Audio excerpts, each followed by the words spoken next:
11월 1주차 월매 시작하도록 하겠습니다. 지난주 보시면 지수가 2060까지 잠시 터치를 했는데요. 다시 2030까지 내려왔죠. 지금에 있는 중기상승선이 2063선을 돌파하는 흐름이 잠시 나오려고 했던 게 가장 중요한 게 삼성화재하고 삼성전자가 자사주 매입. 특히 삼성전자 같은 경우에는 자사주 매입 플러스 소각. 이게 무슨 소리냐? 주식을 삼성화재 같은 경우에는 6,300원어치, 삼성전자 같은 경우에는 11조 정도, 시가총액의 3%, 5% 정도 되는 걸 주식시장에서 매입한다는 뜻입니다. 그렇게 된다고 하면 강력한 매입 주체가 확고하게 나타났는데 그거에 따라서 지수가 상승 동력을 받을 뻔했다는 겁니다. 그런데 지수가 2030선까지 다시 내려앉았어요.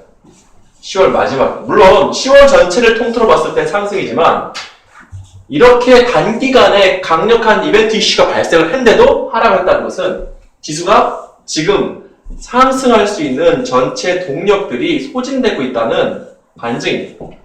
그래서 지수가 2060을 뚫어내지 못하고 하락했고요. 해외 증시 쪽을 본다고 하면 가장 중요했던 건 미국의 10월 FOMC요. 금리를 동결했는데 그 미팅에서 넥스트 타임이라고 명시가 됐습니다.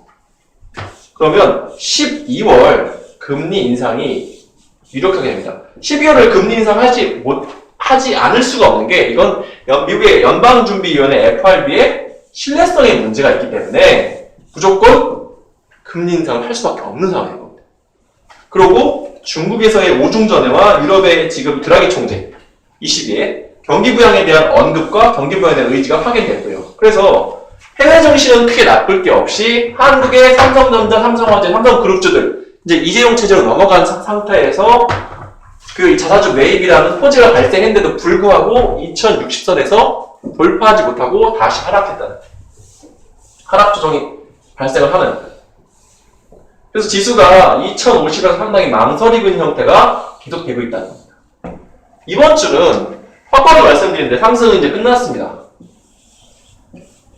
11월장, 12월장, 1월장까지 변동의 폭이 많이 발생을 하지만 기본적으로 방향은 하방 대응을 하셔야 됩니다. 이제부터 눌림이 예상되고요. 그런데 이게 조금 더 가다가 눌릴지 바로 눌릴지 눌리게 폭이 완만할지 급할지 어디까지 눌릴지에 대한 부분들은 아직 미지수예요. 하락은 한다. 그래서 제가 말씀을 그 하방으로 보고 있는 거고요.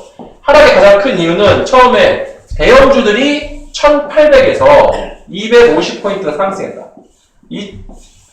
2050선까지. 두 번째, 환율에 대한 부분이 1200원에서 1130원까지 절상이 되면서 환율 효과, 대기업들의 이것이 없어졌다.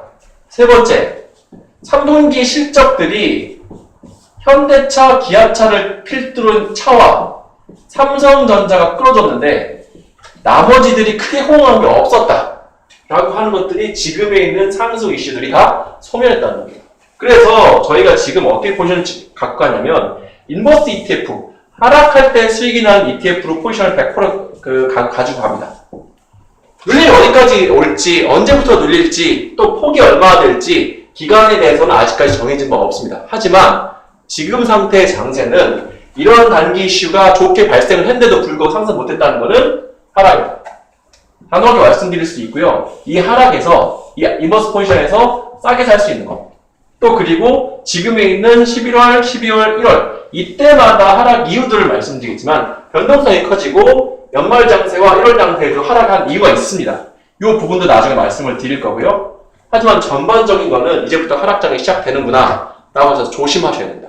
그래서 저희가 인버스 ETF 100%로 지금 비중을 가져가고 있다고 하는 걸 말씀드립니다. 장세가 이제부터 어려워지기 시작합니다. 상승은 끝났습니다. 그래서 지금에 있는 국내 지수형에 대한 투자들은 잘 생각을 하셔야 됩니다. 이것으로 11월 1주차 오면서 마치도록 하겠습니다.